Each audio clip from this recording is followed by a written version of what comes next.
Film ഗാരേജിന്റെ ഇന്നത്തെ Indian two box office റിപ്പോർട്ടുകളിലേക്ക് ഇവർക്കും സ്വാഗതം. കഴിഞ്ഞ ആഴ്ച തിയേറ്ററുകളിലേക്ക് ഏറ്റവും പുതിയ തമിഴ് സിനിമയാണല്ലോ ഇന്ത്യൻ ടു. കമലഹാസന നായകനാക്കി ശങ്കർ സംവിധാനം ചെയ്ത സിനിമ. ആ സിനിമയുടെ ആദ്യ ആഴ്ചയിലെ പ്രധാനപ്പെട്ട ദിവസങ്ങൾ 3 ദിവസങ്ങൾ തിയേറ്ററുകളിൽ പിന്നിട്ട് കഴിഞ്ഞിരിക്കുകയാണ്.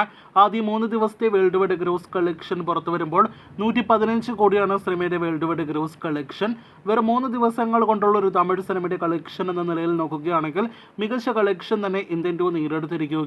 അതേസമയം ചിത്രത്തിന്റെ ബഡ്ജറ്റ് ഇന്ത്യൻ എന്ന സിനിമയുടെയും കമലഹാസന്റെയും ഒപ്പം തന്നെ ശങ്കറിന്റെയും ബ്രാൻഡ് വാല്യൂ എല്ലാം തന്നെ നോക്കുകയാണെങ്കിൽ ഒപ്പം തന്നെ ഓടി നടന്ന പലവിധ രാജ്യങ്ങളിൽ ഒപ്പം തന്നെ ഇന്ത്യയിലെ തന്നെ വിവിധ സംസ്ഥാനങ്ങളിലെല്ലാം തന്നെ പ്രൊമോഷൻ നടത്തിയത് വെച്ച് നോക്കുകയാണെങ്കിൽ ഈ കളക്ഷൻ പോരാ സിനിമയ്ക്ക് തിയേറ്ററുകളിൽ വിജയിക്കാനായിട്ട്. ഇന്ന് മുതലുള്ള സിനിമയുടെ കേരളത്തിൽ ഇത് ഉൾപ്പെടെയുള്ള വേൾഡ് വൈഡ് കളക്ഷൻ ഏറെ നിർണായകമാണ്. എന്തായാലും ഇന്നത്തെ ഉൾപ്പെടെയുള്ള സ്റ്റാറ്റസ് അറിയാനായിട്ട് കാത്തിരിക്കൂ. അതേസമയം തമിഴ്നാട്ടിൽ നിന്ന് 40 കോടി പ്രതീക്ഷിച്ചതുപോലെ സിനിമയ്ക്ക് 3 ദിവസങ്ങൾ കൊണ്ട് നേടിയെടുക്കാനായിട്ട് കഴിഞ്ഞിട്ടില്ല. 3 ദിവസത്തെ സിനിമയുടെ തമിഴ്നാട് കളക്ഷൻ 37 കോടിയാണ്. വിദേശ രാജ്യങ്ങളിൽ നിന്ന് 40 കോടി രൂപയ്ക്ക് മുകളിലെ ഗ്രോസ് കളക്ഷൻ നേടിയെടുത്ത സിനിമ ഇന്ത്യയിൽ നിന്നും 75 കോടിയോളം രൂപ നേടിയെടുത്തു എന്നാണ് റിപ്പോർട്ട്.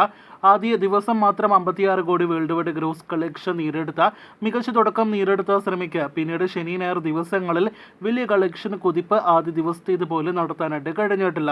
ഇനി നമ്മുടെ കേരള ബോക്സ് ഓഫീസിലേക്ക് വരികയാണെങ്കിൽ വെറും 3 ദിവസത്തെ കളക്ഷൻ കൊണ്ട് ഇന്ത്യൻ ടു എന്ന സിനിമയുടെ കേരള വെർഡിക്റ്റ് ഉറപ്പാക്കപ്പെട്ടിരിക്കുകയാണ്.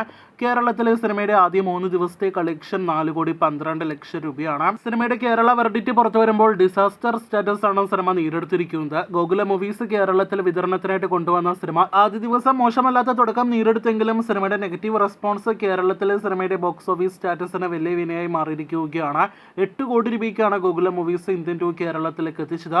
ഭീമമായ തുക എന്ന് നിസ്സംശയം പറയാം. കാരണം ഇന്ത്യൻ ടു എന്ന സിനിമയ്ക്ക് റിലീസിന് മുന്നേ കേരളത്തിൽ കാര്യമായ ഹൈപ്പൊന്നും തന്നെ ഇല്ലായിരുന്നു.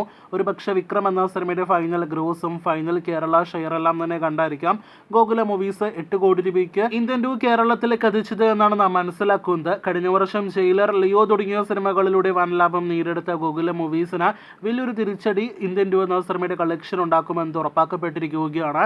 2 കോടി ഫൈനൽ കേരള ഷെയർ ഇനി സിനിമ കടക്കുമോ എന്നാണ് നാം ഉറ്റുനോക്കുന്നത്. കാത്തിരിക്കൂ കൂടുതൽ ബോക്സ് ഓഫീസ് റിപ്പോർട്ടുകൾക്ക്.